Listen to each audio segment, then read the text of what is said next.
বিএনপির জাতীয় স্থায়ী কমিটির সদস্য ও সাবেক মন্ত্রী মরহুম তরিকুল ইসলামের স্মরণে যশোরের অভয়নগরে তরিকুল ইসলাম স্মৃতি ৮ দলীয় ফুটবল টুর্নামেন্ট 2025 এর উদ্বোধন হয়েছে।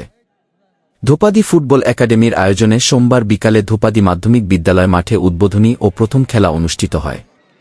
প্রথম খেলায় অভয়নগরের ধোপাদি কিংস ৩-১ গোলে খুলনা মোহামেডান স্পোর্টিং ক্লাবকে হারিয়ে ২ পর্বে উত্তীর্ণ হয়। খেলার প্রথমার্ধের ১৬ মিনিটে মোহামেডান দলের ৩ নম্বর জার্সিধারী খেলোয়াড় সাগর দলের পক্ষে একমাত্র গোলটি করেন। দ্বিতীয়ার্ধের ৬ মিনিটে ধোপাদি কিংসের ২ নম্বর জার্সিধারী খেলোয়াড় সাব্বির সমতাসূচক গোল করেন। এরপর ধোপাদি দলের ১০ নম্বর জার্সিধারী খেলোয়াড় মঈন ২৬ ও ৩০ মিনিটে পরপর ২টি গোল করে দলের বিজয় নিশ্চিত করেন। সেরা খেলোয়াড় হিসেবে বিজয়ী দলের রাব্বিকে পুরস্কৃত করা হয়। এর আগে বেলুন ও কবুতর উড়িয়ে টুর্নামেন্টের আনুষ্ঠানিক উদ্বোধন করেন প্রধান অতিথি যশোর চেম্বার অব কমার্সের সাধারণ সম্পাদক তানভীরুল ইসলাম সোহান।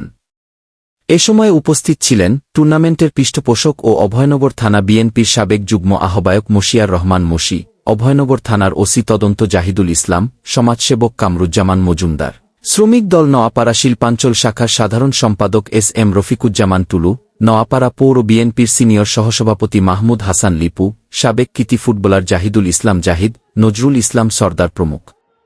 অনুষ্ঠানের সভাপতিত্ব করেন স্থানীয় বিএনপি নেতা রুহুল আমিন সরদার।